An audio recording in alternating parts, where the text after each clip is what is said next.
Good evening. Welcome to Northbeat. I'm Megan Roberts. We begin tonight in the Yukon, where police are investigating a business associated with the Yukon nominee program.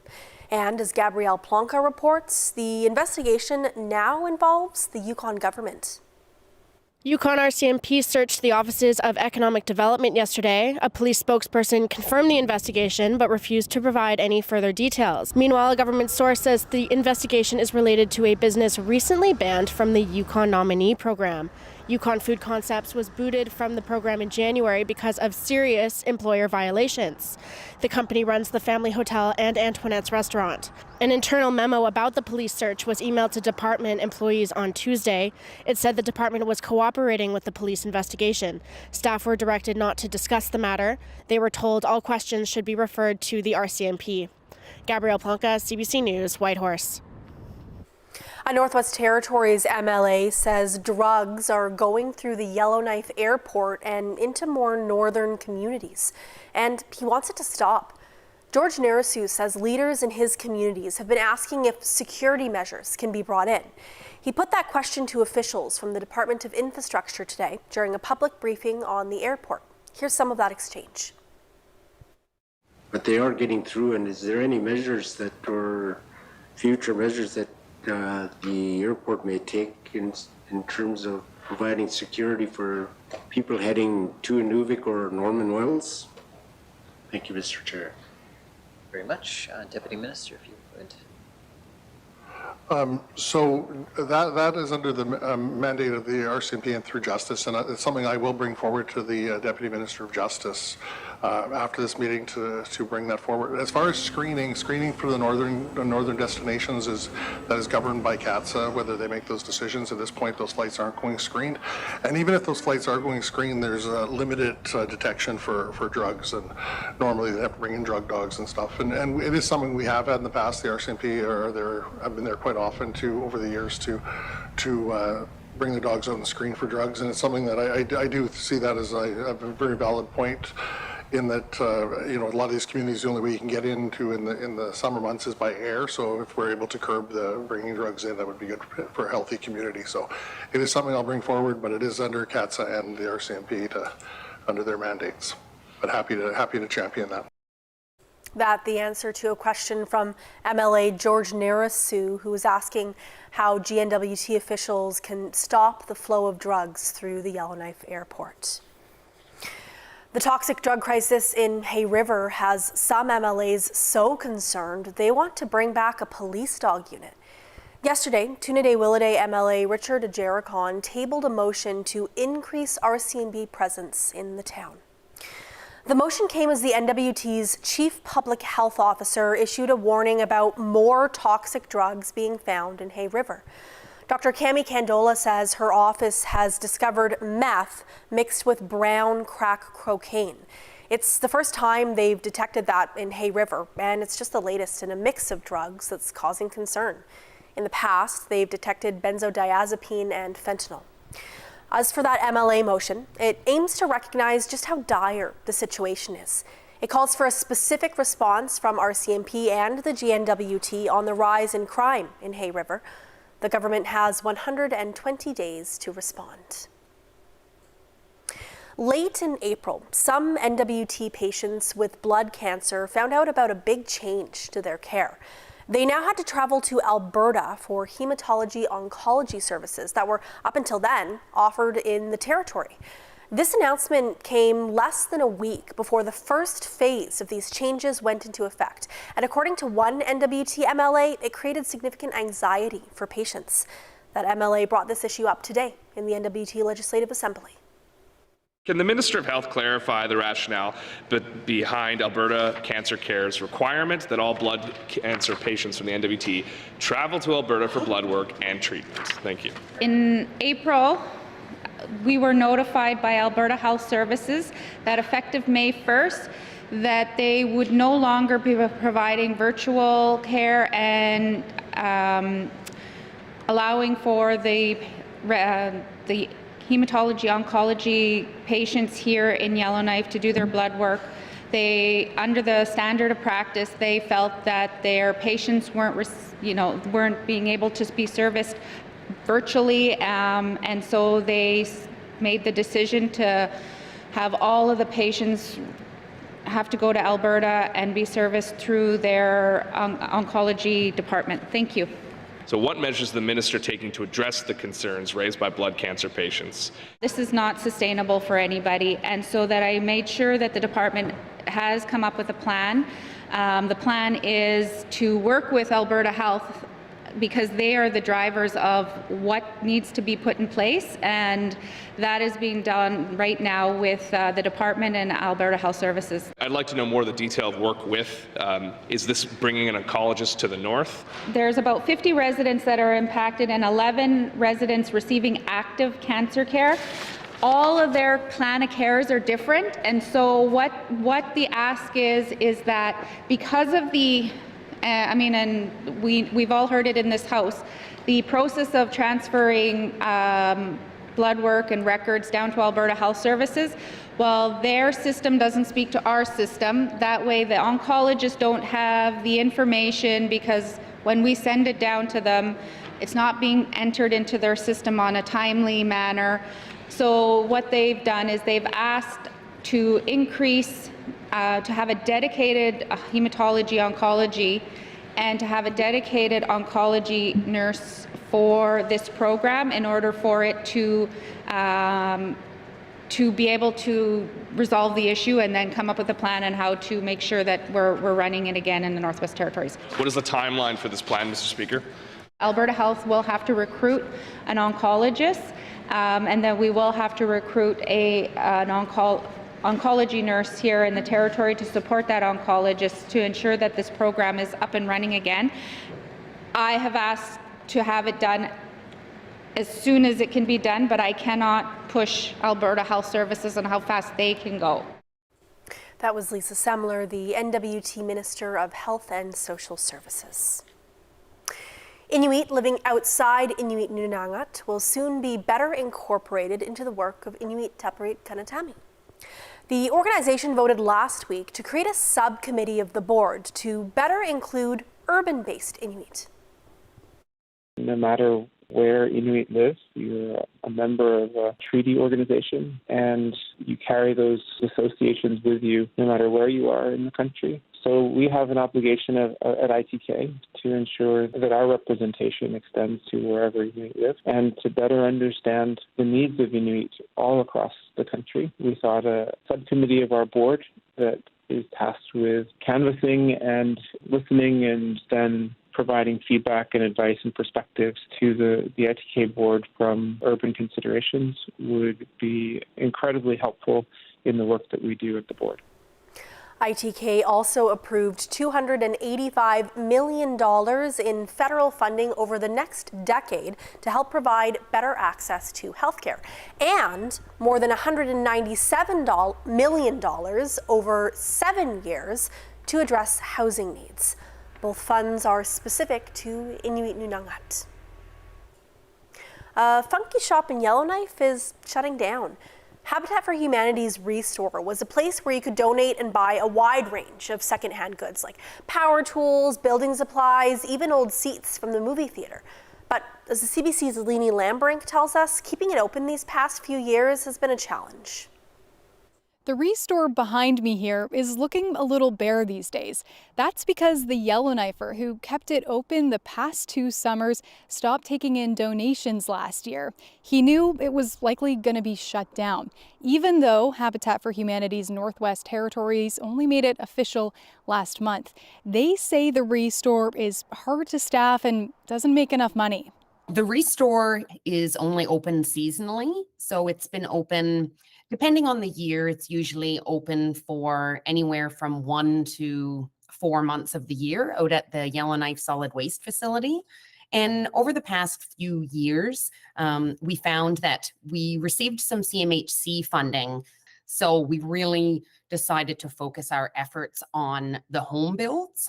There are Restores in other parts of the country. Ward says some have fairly high profit margins. The difference, she says, they're open year-round in prime retail locations in bigger cities where they receive more donations. It's hard to turn a profit. So despite Habitat spending these resources and this time and energy on the restore. It never made that much money. The Restore's closure has been on the table before, back in 2022. That's when Spencer Tracy stepped in. The Yellowknife teacher started working part-time, opening the site up on Thursdays and Saturdays. Compost bins, light fixtures, booths from shuttered restaurants. He's collected a lot of good stories. There was one individual from Colville Lake, and I had boxes of nails, and the boxes of nails probably weighed, they'd never been opened, and they probably weighed 40 or 50 pounds a box. And he took, I think, 6 boxes. And I said, how?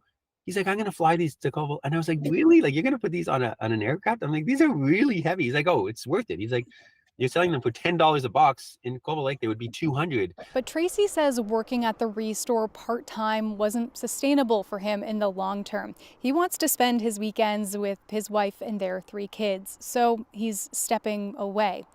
The buildings and this space here contain what's left of the Restore's stock. Tracy is going to open these gates next Saturday and try to sell the rest of it off.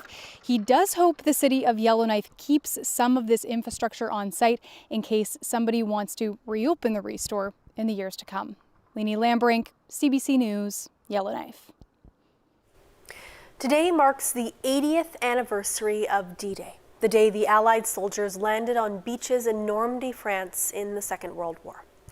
Ceremonies of remembrance were held in France and all across Canada, including at the Royal Canadian Legion in Iqaluit.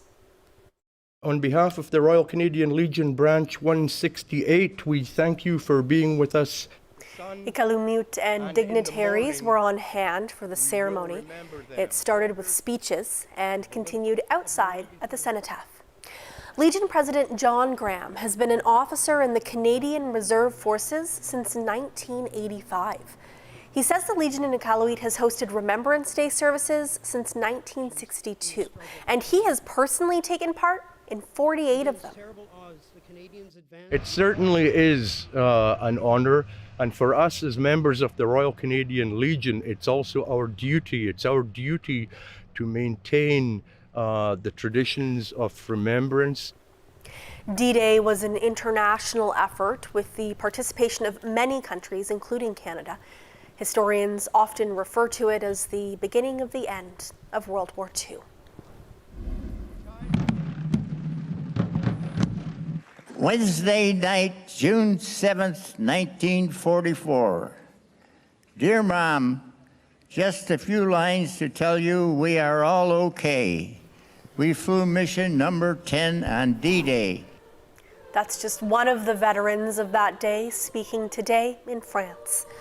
About 150,000 troops stormed 5 beaches in Normandy, including 15,000 Canadians. Prime Minister Justin Trudeau spoke today at the commemoration at Juno Beach, where those Canadians came ashore. He spoke about democracy and the threats he sees to it today. Democracy is still under threat today. It is threatened by aggressors who want to redraw borders. It is threatened by demagoguery, misinformation, disinformation, foreign interference. We must all continue to stand for democracy day in and day out. We owe it to future generations, and we owe it to the great women and men in uniform who sacrificed so much for our collective freedom. 13 Canadian veterans were on hand for today's anniversary ceremonies at Juno Beach, all of them close to 100 years old.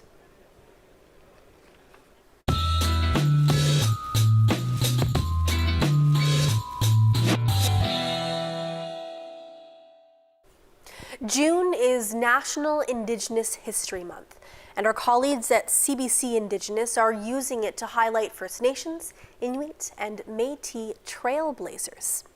Tonight, we bring you the story of a Tlingit woman who should get the credit for starting the Klondike Gold Rush, and now her family is making sure she does, no matter what history says.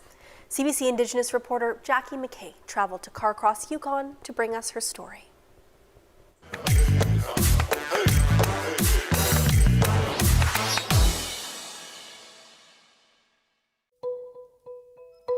She was the catalyst. She was the reason. She's the gold. in the story as far as we're concerned here in Tagish-Kwan country, up here in Carcross. She's the gold of the story, right? This is a story you kind of have to look for if you want to hear it. It's a side of the gold rush that we don't get to hear very often. We just hear about all the people that came up in Dawson City and how bustling it was. Shawclaw is believed to be the instigator of the Klondike Gold Rush. She was a member of the Tagish First Nation and the Doklawady clan. Her story was passed down to her Doklawady relatives.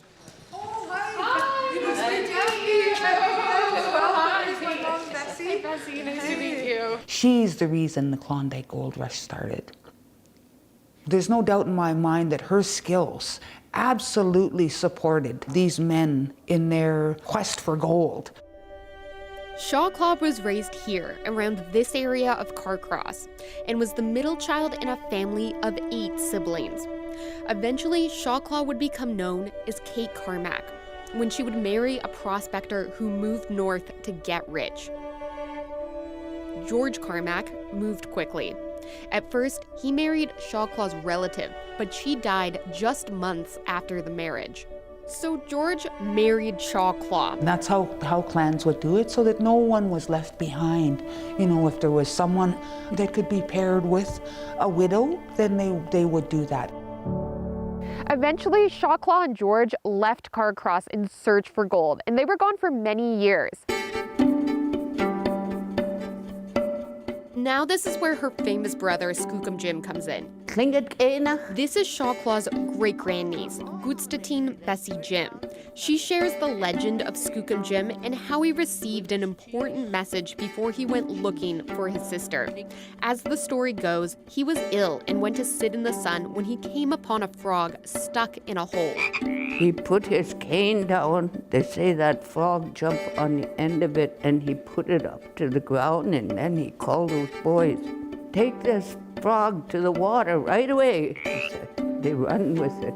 And he had a dream, or like if it really happened, he said that frog was just green and just full of life, sitting right here on his chest. That frog talked to him. Tell him, "You helped me. You saved my life. Now I'm going to save yours, and I'm going to make you rich." He packed up his family, his wife, and his daughter and enlisted the help of his nephews and their families. They all paddled north to Trondheim, a place where the Han set up their fish camps. And here they found Shawclaw and George, and their 3-year-old daughter, whose English name is Graffy Grace Carmack. Now, what happens next varies depending on who's telling the story. Skookum Jim at one point on a trip went down to the creek to drink some water. They were packing moose meat at the time and saw gold, or the color of gold, in the creek, and picked it up and took it back up to George and said, is this what we're looking for? Bonanza Creek. Oh, there it is. That's where the gold was found. But for most of history, it was told that George found the gold. Author Deb Vanoss wrote a book on Shawclaw and said there is proof George didn't find it. Folks down there looked into the archives and found an unpublished account that George himself had said to a local person that the exact same story about Jim finding the gold when they went moose hunting. But for his entire life, he let people think he had found it himself. George's nickname was Lying George. He told Skookum Jim and his nephews that Indians weren't allowed to register discovery claims. In 1896, George filed the discovery claim for himself, which granted him 2 claims on Bonanza Creek. Skookum Jim and his nephews each got 1 claim. These 4 Tagish-Kwan people traveling with George, all 5 of them, to me, were the original discoverers of gold, of the Klondike Gold Rush. Now, here's a but, and it's a big one. If you were to visit the McBride Museum in Whitehorse, they say Shawclaw discovered the first gold nugget. Either way, everyone got very rich. Newspapers published accounts of Shaw, Claw, and George throwing gold coins out the window of the Seattle hotel, while people on the streets brawled for the money. Skookum Jim and Dawson Charlie could be seen laughing from their hotel room windows. Stories like this are celebrated by James, who says the American newspapers often didn't understand Shaw Claw's cultural teachings to share what you had.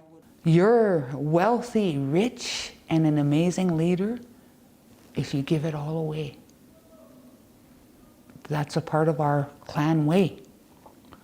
You aren't rich unless you can give it away. Shaw Claw and George would make an estimated $1 million from their gold claim. The family made their way through the U.S. to California, where George was from and his sister lived. George's sister didn't like Kate very well, right? And I couldn't imagine what that must have been like for Shaw Claw to live in this woman's house. Shaw Claw and George Carmack were living in California, but George returned back to their claim up north where he met another woman, a prostitute in Dawson City, that he eventually married and ran away with. Shaw Claw was still living with his sister in California, and the two never saw each other again. She eventually moved back here to Carcross and lived somewhere in this neighborhood in a house that Skookum Jim had built for her.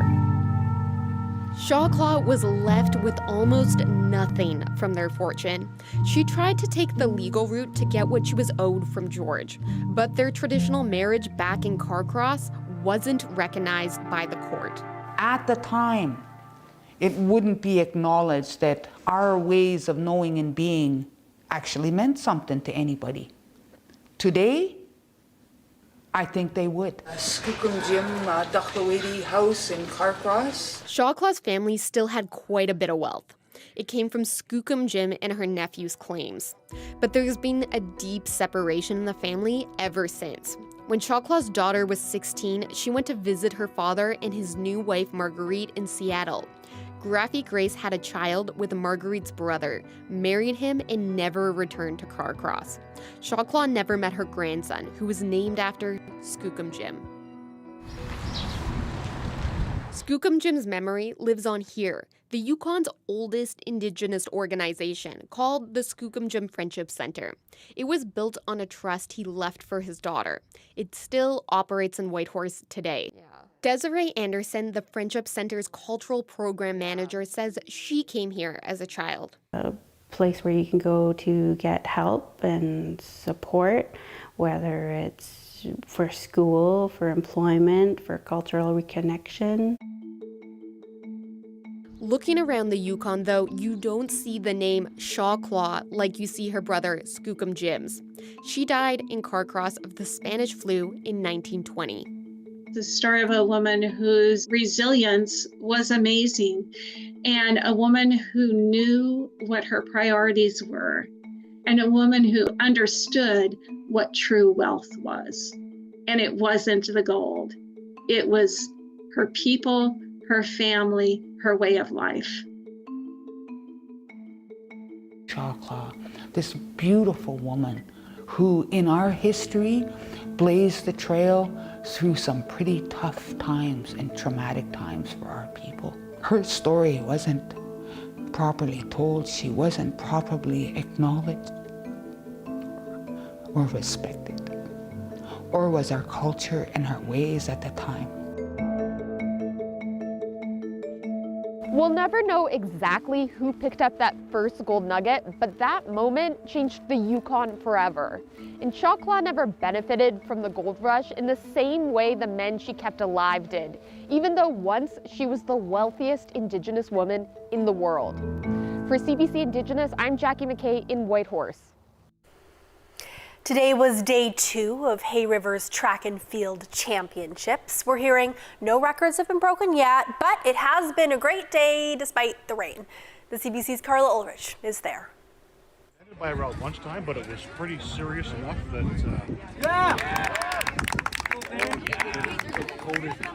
I saw smiles today, some tears, a lot of great races, and tons of sportsmanship. Diane Papineau-McGill says that's what they do it for. She's one of the event organizers, and even though it's a lot of work, she says it's worth it. Oh gosh, look around. Look at all the smiles. People are happy. The kids are happy. Parents are happy. It's a big family event, and it's kids from all over the territory. So in some cases, this is the only chance they get to go south at any point during the year. And I said earlier that it's a family affair because it really is. There's cousins here who haven't seen each other since last summer. This is a big deal. Yeah, that's why we do it. Papineau-McGill says the weather has only been a tiny hiccup, and the event so far has been going great. For Eva Chapelski-Tetso, this event is extra special because it's her first school trip. She says it's been a blast so far. It has been really fun, cool. It's my first time, so it's a fun experience. Participants have finals to look forward to tomorrow, as well as the corporate challenge, where event sponsors compete in their own relay race. Carla Ulrich, CBC News, Hay River.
And that is Northbeat for tonight. For news anytime, go to cbc.ca/north. Thank you for watching. I'm Megan Roberts. Have a good night.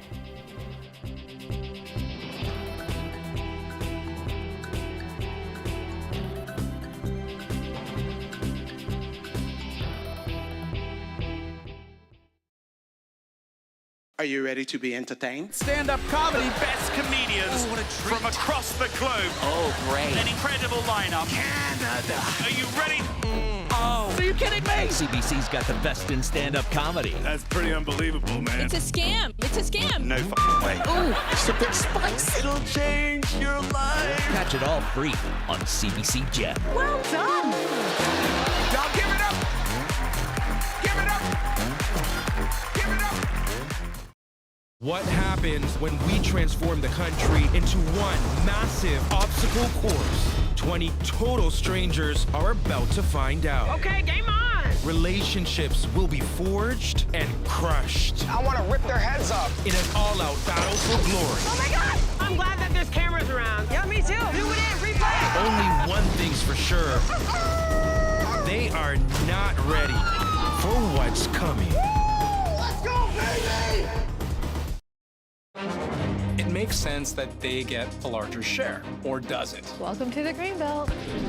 All of this, just single detached homes. Yes. What do we know? I think we can explain. About that with Andrew Chang. Watch free on CBC Gem. I did not know what my future would look like. The industry wasn't set up for me to thrive in. I didn't realize how formative 25 to 30 would be. I was so excited when they said I got to do an interview with you. Q with Tom Power. Available now on CBC Listen or wherever you get your podcasts. You promised me that you won't look back. You don't let them win. I had a vision that I one day would be free again. We are not a dying people. We are here and we are speaking.